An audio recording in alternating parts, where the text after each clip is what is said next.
Shawl பறந்துடுச்சு mummy அப்படின்னு சொன்னதா, நீ அம்மா பெரிய பொண்ணாயிட்ட, சின்ன விஷயத்துக்குலாம் அழுவக்கூடாது, வா புது ஷால் வாங்கிக்கலாம் அப்படின்னு சொல்லிட்டு அவங்க வீட்டுக்கு போயிட்டாங்க ட்ரெயின்லேயே. அப்புறமேட்டு அவங்க வீட்டுக்கு போனதும் அவளோட மொபைல் வந்து கட்டிலுக்கு கீழே வந்து விழுந்துடுச்சு. அதை எடுக்க அவ குடிச்சதுமே அவளோட ஷால் கட்டிலுக்கு அடியில் இருந்துச்சு.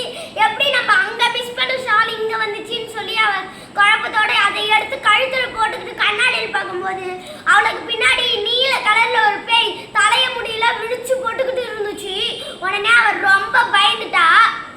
அப்ப வந்து அவங்க அம்மா அப்பா எல்லாருமே தூங்கிட்டாங்க. அது ராத்திரி நேரம்ன்றதால அவன் வந்து அந்த பேய் வந்து அவளோட அவளோட வாயை பிடிச்சிக்கிச்சு, அவ கத்த விடாம.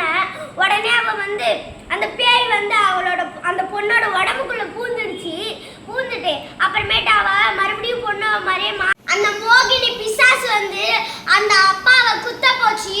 உடனே அந்த அப்பா குத்துற ஒரு செகண்ட்ல ஏற்றிட்டாங்க. அப்படியே ஏற்றதும் அது போய் பெட்டில் மாட்டிக்கிச்சு. உடனே அந்த கத்தி எடுத்ததும் அவங்க அப்பா அந்த பொண்ணோட கையில இருந்து அந்த கத்தியை தூக்கி போட்டுட்டு, நான் உன்னை பெத்த அப்பாடி, என்னைய நீ சாகடிக்கிறேன்னு சொன்னதும் அவங்க அம்மா ஏஞ்சி வந்து, நான் தாண்டி உன்னை பெத்த, என் ஞாபகம் இல்லையான்னு சொல்லி 2 அரை அரைஞ்சதும் அவ வந்து, நான் வந்து உன்னோட பொண்ணு இல்ல, நான் மோகினி பிசாசு, தெரியுதாடா அப்படின்னு சொன்னதோ, என்ன ஞாபகம் இல்லையா, ஸ்கூல் படிக்கும் போது நீ தான் என்ன லவ் பண்ணிட்டு இருந்தல, நீ தானே என்னை ஏமாத்துன, நீ வந்து ஏமாத்துறல, அதனாலதான் ஒன்னால தான் நான் வந்து உன்னை சாகடிக்க வந்தேன்.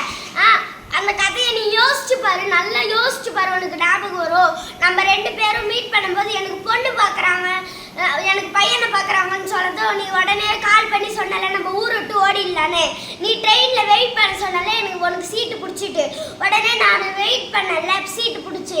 அப்படின்னா நீ ட்ரெயினை எடுத்துட்டாங்க, அப்பயும் நீ வரல, அதனால தான் நீ என்னை ஏமாத்திட்ட, நீ ஒரு துரோகி அப்படின்னு சொல்லி அந்த பொண்ணு வந்து சொன்னதுமே வந்து சாரின்னு நல்லா கெஞ்சி அந்த பேயை வந்து அவளோட கட்டுப்பாட்டுக்கு கொண்டு வந்து, நீ என்னோட பொண்ணு உடம்பு விட்டு போயிடு, சாரி இனிமேல் நான் அப்படி பண்ண மாட்டேன் யாக்கிட்டையுமே அப்படின்னு சொல்லுதோ.